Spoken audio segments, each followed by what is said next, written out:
Bonjour, bienvenue chez Tim Talks Cooking. Moi c'est Tim et aujourd'hui je vais préparer du pain sans levure très simple comme par exemple le fameux naan indien ou enfin le roti par exemple. Vous allez aimer cette recette, c'est certain. Passons-y. Vraiment rien de plus simple que cette recette. Ça commence avec 3/4 de tasse ou bien 100 grammes de farine de noix de coco. Voilà. On va rien laisser derrière, voilà.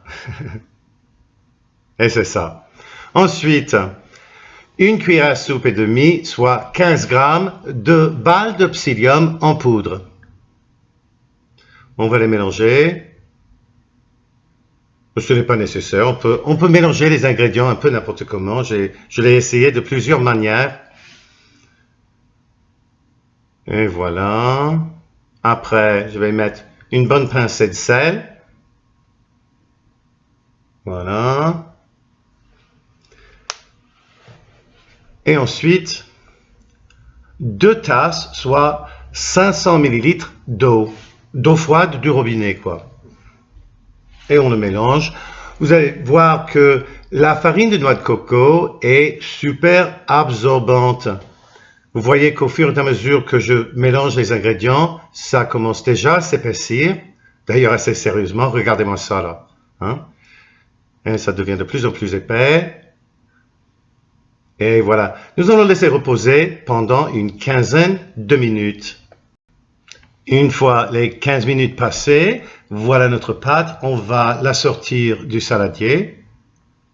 Et on ne veut rien laisser en arrière, évidemment. Et même, c'est où mon spatule, voilà. Alors, comme ça, on aura tout. Hein. Alors bon, là, je vais continuer à mélanger les ingrédients à la main, un tout petit peu. Ce n'est vraiment pas une question de pétrir. Il n'y a pas de gluten, donc il n'y a vraiment pas de raison pour pétrir. Mais là, je veux vérifier que tous les ingrédients soient bien incorporés. Et voilà. Pour le meilleur résultat, il vous faut une poêle anti-adhésive avec un couvercle qui convient plus ou moins bien. Hein. Très important, je vais vous montrer pourquoi par la suite.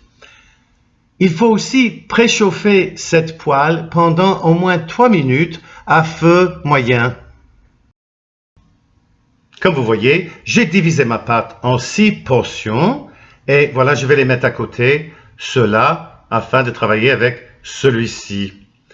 J'ai une feuille de parchemin là que je vais plier en deux afin d'étaler mon pain. Et là, je vais faire un pain qui est à peu près la taille de ma main, comme ça. Et je vais l'aplatir comme ça d'abord, enfin, en forme ovale, plus ou moins. C'est un pain rustique, alors enfin, on ne veut pas que ça soit tout à fait parfait. Et je vais l'étaler avec mon rouleau à pâte. Doucement, hein, comme ça. Et vous voyez, c'est à peu près la taille de ma main. Comme ça, voilà. Vous voyez, rien de plus simple. Et voilà. Pour assurer que le pain ne colle pas à la poêle, appliquez une cuillère à thé d'huile d'olive ou de ghee avec un pinceau à pâtisserie. Comme ça. Ma poêle, elle est bien chaude. Je la préchauffe pendant au moins 3 minutes là. Et on va ajouter notre pain, regardez, comme ça. Et enlevez ensuite le papier. Et puis, mettez le couvercle et attendez 1 minute. 1 minute après, on va enlever le couvercle et regardez, le pain est tout gonflé et il bouge très facilement dans la poêle et on va le retourner. Allez hop, et voilà, très beau, hein? On remet le couvercle et on continue pour 1 minute encore. Quand vous enlevez le couvercle de nouveau, vous allez remarquer un beau petit pain bien gonflé, bien beau. Je vais le retourner de nouveau. Voilà, pas mal, hein? Vraiment très très beau. On va le mettre sur une grille pour refroidir. Et au suivant.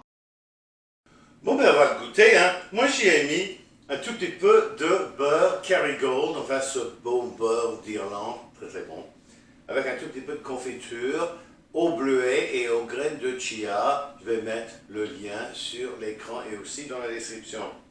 Ça va être drôlement bon, je crois. Hein.